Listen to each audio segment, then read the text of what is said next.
Back नाज़रीन, आप देख रहे हैं सच सवेरा। यकीनन इंतहाई आज का अहम टॉपिक है कायदे आज़म और आलमी मसाइल के मसाइल पे डिस्कशन का सिलसिला जारी। अभी सब आखिरी सेगमेंट है हमारा ये। जी, प्रोफेसर डॉक्टर अकीला आसिफ साहिबा से मैंने सवाल किया था कि कुछ कायदे आज़म की विजन ये थी कि पाकिस्तान एक तजर्बागाह होगा और पूरे आलम इस्लाम को एक मॉडल देगा।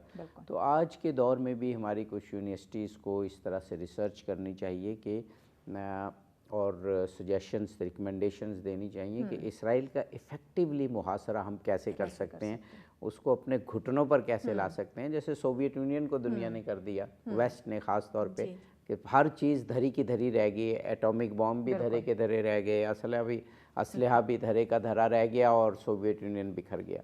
जी सर, आपका सवाल जो है वो बहुत अच्छा सवाल है। इस हवाले से, फ़लस्तीन के हवाले से, कायदे आज़म के हवाले से और नौजवान नस्ल के हवाले से और ख़ास तौर पे हमारी यूनिवर्सिटीज़ के हवाले से हमने इस प्रोग्राम में दुख, दर्द, तकलीफ़, दिलखराश वाक़यात और फ़लस्तीन के हवाले से आने वाली ख़बरों के ऊपर हमने जो इसका नोहा बयान किया है वो तो अपनी जगह, लेकिन खुशी की बात ये है, अच्छी बात ये है जो कि एक उम्मीद और एक हमें नई सहर की तरफ लेके जाती है, एक अच्छे मुस्तकबिल की हमें रोशनी दिखाती है, वो ये है कि हमारी नौजवान नस्ल बड़ी टैलेंटेड है, उसमें बहुत सारे वصف हैं।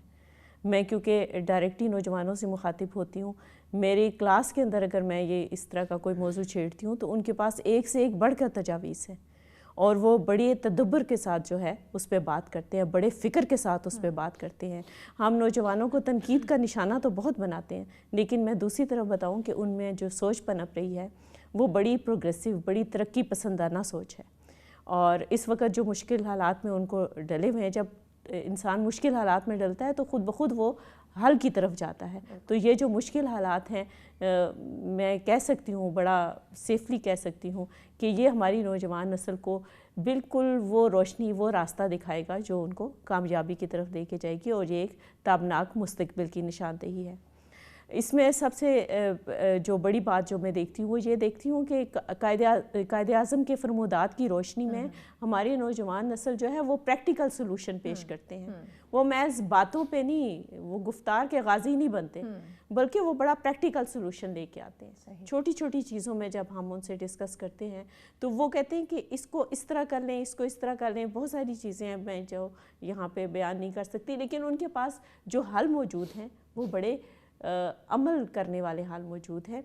हाँ, उनको वो सर पे हाथ चाहिए, वो फोरम्स चाहिए, उनको वो हौसला अफजाई चाहिए जो कि उनको उस रास्ते के ऊपर डाल सके, उसको डायरेक्ट कर सके। हम अगर हम इस स्टेज के ऊपर उनकी डायरेक्शंस जो हैं वो मुतय्यन नहीं करेंगे, उनको हम वो उस रास्ते में उनको सपोर्ट नहीं करेंगे, तो फिर यही जो पॉजिटिव चीज़ है ये नेगेटिव में भी जा सकती है। तो ये एक बड़ा ही हसास मोड़ है।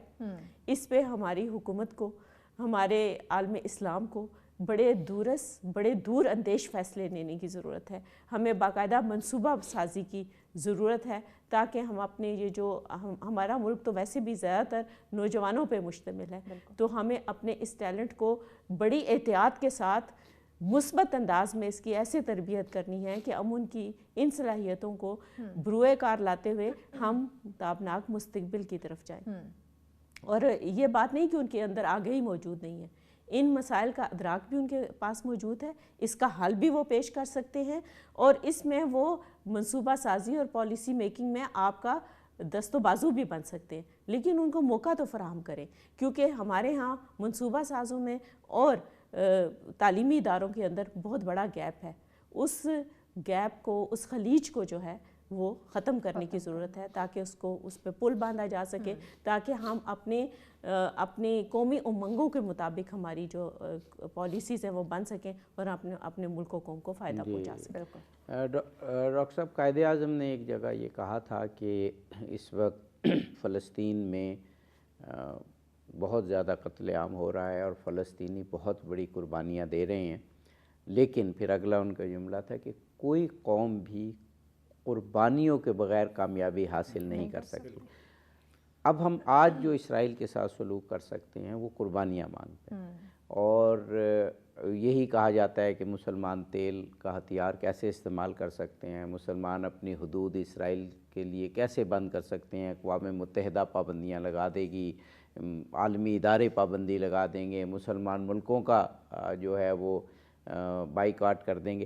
تو یہ تو کرنا، یہ قربانیاں تو پھر دینی پڑیں گی. ہمارے سامنے اس وقت عالم اسلام میں ایسے ممالک کی مثال موجود ہے کہ جن کا امریکہ نے پچھلے 42 سال سے نہ ٹرانسفر اور ٹیکنالوجی ہونے دے رہا ہے، نہ یونیورسٹیز کے آپس میں ایکسچینج ہونے دے رہا ہے تعلیمی، نہ کوئی وہاں پر، یعنی سارے راستے بند گئے، لیکن وہ ملک پھر بھی ترقی کر رہا ہے. تو یہ ہمیں کرنا پڑے گا، اس کے بغیر چارہ نہیں ہے. آپ نے بہت شاندار کی. اس میں جو ڈاکٹر صاحب بات کر رہی تھی نا کہ اچھا، ہمارے پاس آپ ٹوٹل 2 منٹ ہیں، تو وہ ہم 1.5 منٹ آپ کو دیتے ہیں، ہم کچھ گفتگو نہیں کریں گے. میں مختصراً کہنا چاہوں گا کہ حکیم الامت علامہ اقبال نے پہلی جنگ عظیم کے بعد جب ترکی کو، سلطنت عثمانیہ کو توڑا گیا، تو یہ کہا تھا کہ اگر عثمانیوں پہ کوہ غم ٹوٹا تو کیا غم ہے کہ خون 100,000 انجم سے ہوتی ہے سحر پیدا. میں اپنے ناظرین کو اور خاص طور پہ نوجوان نسل کو یہ کہنا چاہوں گا کہ آج ہی کلیات اقبال کھولیے اور آج ہی ان کی نظم طلوع اسلام پڑھیے.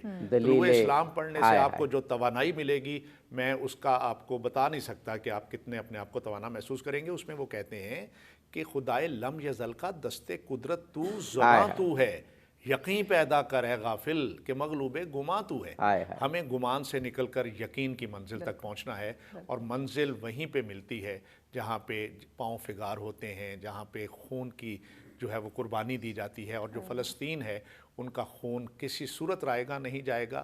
ہم علامہ اقبال کی تعلیمات کی روشنی میں، قائد اعظم کی تعلیمات کی روشنی میں اس بات کا یقین رکھتے ہیں بحیثیت پاکستانی قوم، بحیثیت مسلمان، کہ جو خون کی قربانی فلسطین کے عوام دے رہے ہیں، اس کا پھل ان کو ان کی منزل کی صورت میں ضرور ملے گا. یقیناً بہت مؤثر اور بڑی پریکٹیکل گفتگو ہوئی قائد اعظم کے ویژن پر اور فلسطین کے مسئلے پر. قائد اعظم کو واقعاً سلام پیش کرنے کو، سلام عقیدت پیش کرنے کو جی چاہتا ہے. آج بھی اگر قائد اعظم کے فرامین اٹھائیں تو ایسے لگتا ہے جیسے وہ فلسطین کے مسئلے کے سلوشن آج کے دور کے پیدا کر رہے ہیں. پریکٹیکلی ان کے فرامین کو ہم دیکھیں، بہت سی رہنمائی ملتی ہے فلسطین کے مسئلے کے حل میں. یقیناً. کوئی شک نہیں. ناظرین، آج کے لیے اتنا ہی. کل پھر آپ کی خدمت میں حاضر ہوتے ایک اور اہم ٹاپک لے کر. اپنا اور اپنے پیاروں کا خیال رکھیے گا. اللہ نگہبان.